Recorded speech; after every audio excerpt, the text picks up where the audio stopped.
Hi everyone, I'm Rachel and I am a host mom for au pairs. If you have a friend or family member that is using an au pair program, please use their referral. But if for some reason you find yourself without a referral link, I have them listed in my comment section below. Please do not feel like you have to use them, but do not let them go to waste.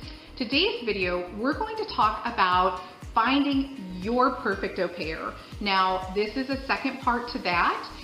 The first part we already talked about, and I'll link that up above, but this is not to say you're going to find a perfect au pair, but this is more so finding your perfect au pair, because let's be honest, we're all human, no one is perfect. Let's get started. Is the ages the au pair has cared for. You can set this as a filter and choose children, and typically I think the ages are something along the line of 0 to 2 years, 3 to 5 years, and so on.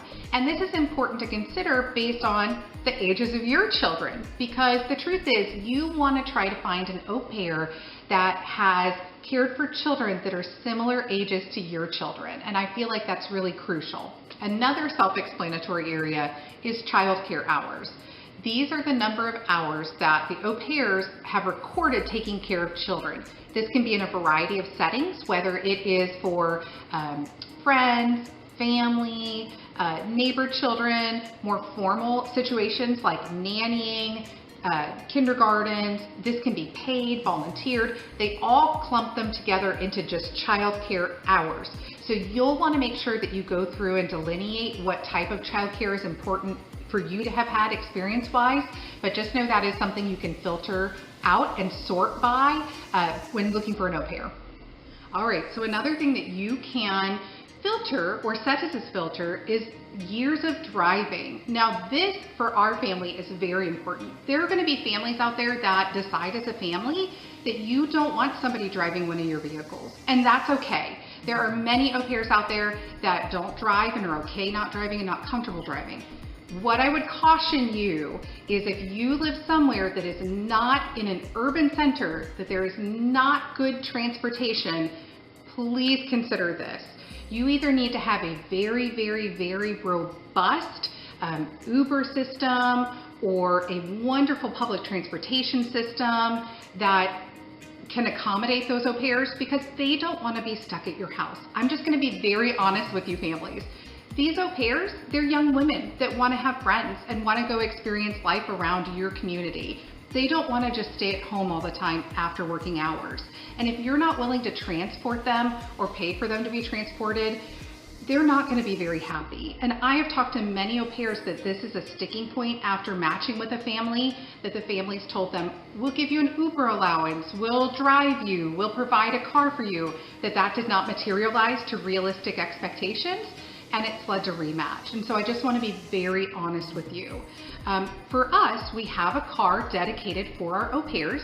And so for us, it's really important that our au pairs have a lot of driving experience.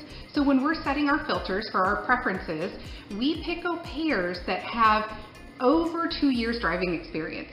It will also tell you not only the years of driving experience, but how often they're driving. And we pick au pairs that are driving 4 or more days a week. This is incredibly important to us because, as I've mentioned in other videos, driving here in the US is much different and much more difficult than many other countries in the world. And if they are not driving a car all the time, every day, everywhere they go, they're really going to struggle here. And there are many, many, many au pairs that get into car accidents. That is something you need to know. Many of these au pairs, and I know families personally, their au pairs have been in car accidents.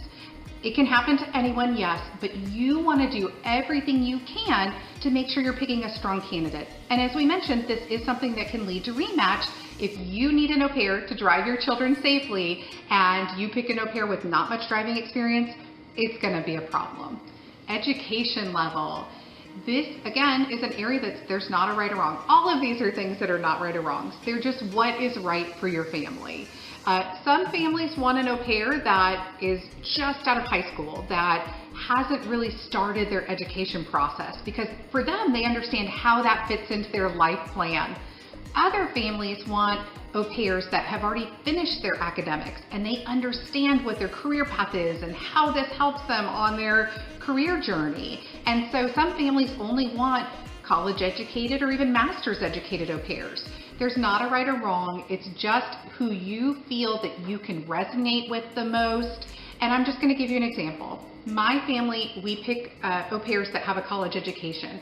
My husband and I both have master's level education, and for us, we just understand the au pairs better. We know their career focus. Not to say someone that doesn't have a degree can't be, but we understand how this fits into their life plan and where they're headed, and we feel like we can mentor them in that. And so for us, that's just our preference. But I can absolutely understand why someone would want an au pair that did not have an education yet. So this brings up a good point as to whether or not you want an au pair to be part of your family. This is not a right or wrong thing. Some families want more of an employee-employer relationship where their au pair comes in, takes care of their children while they're working or whatever the assigned time is, and they are independent or more independent individuals and want to go off and do their own thing in their off time.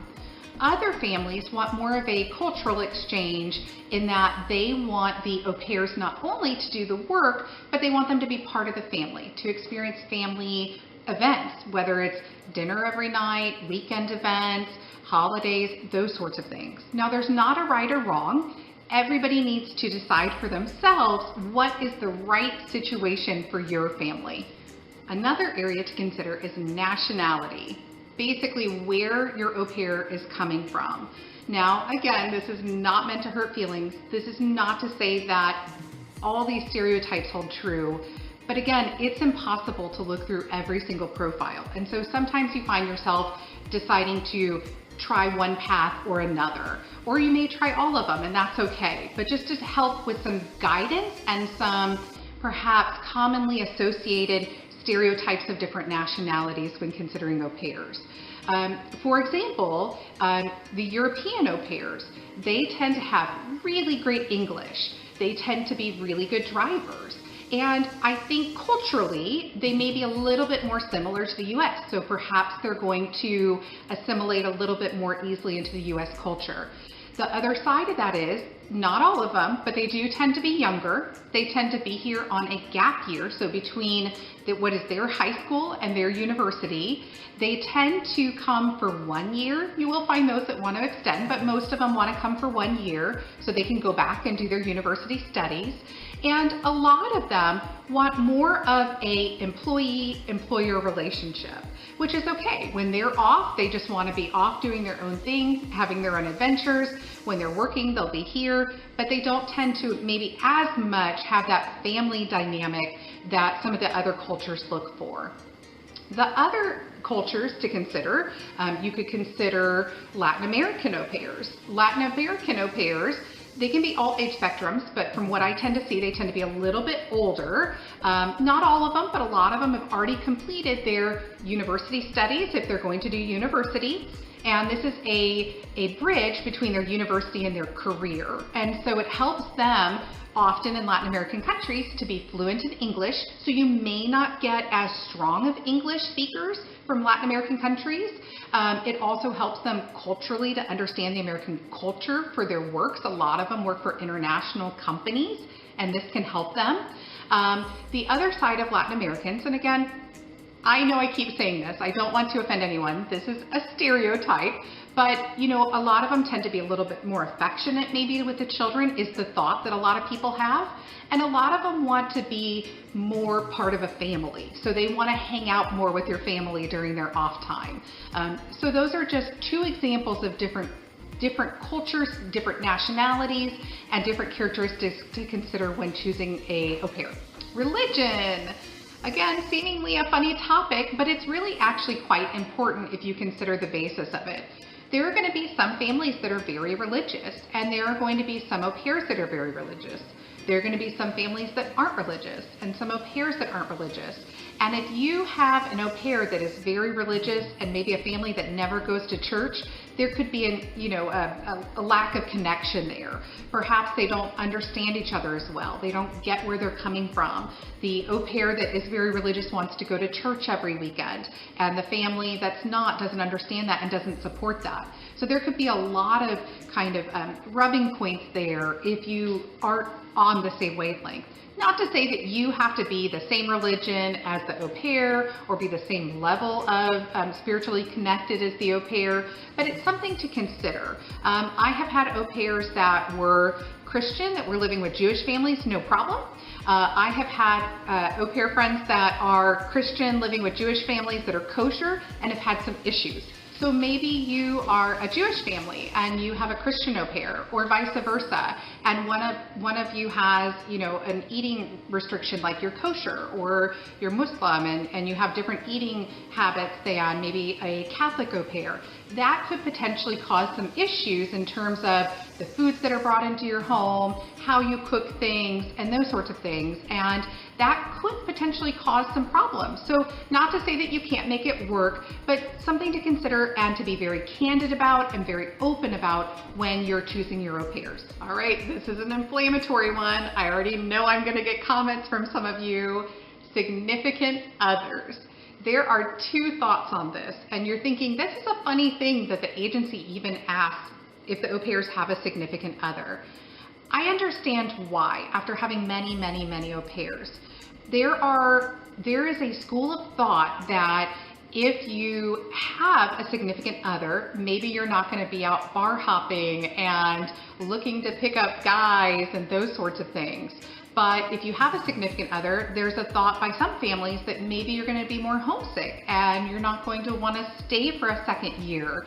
And it might be harder to truly integrate in the American culture if there's someone back home kind of with those ties, clasped onto you. And so I know this is kind of a funny thing to consider, and I know families on both sides. Some families only want au pairs that have a significant other. Some families want an au pair that doesn't have a significant other. Now, this is one area of confusion. This is not to say that the families are not ever saying to you, au pairs, that you cannot date anybody when you're here.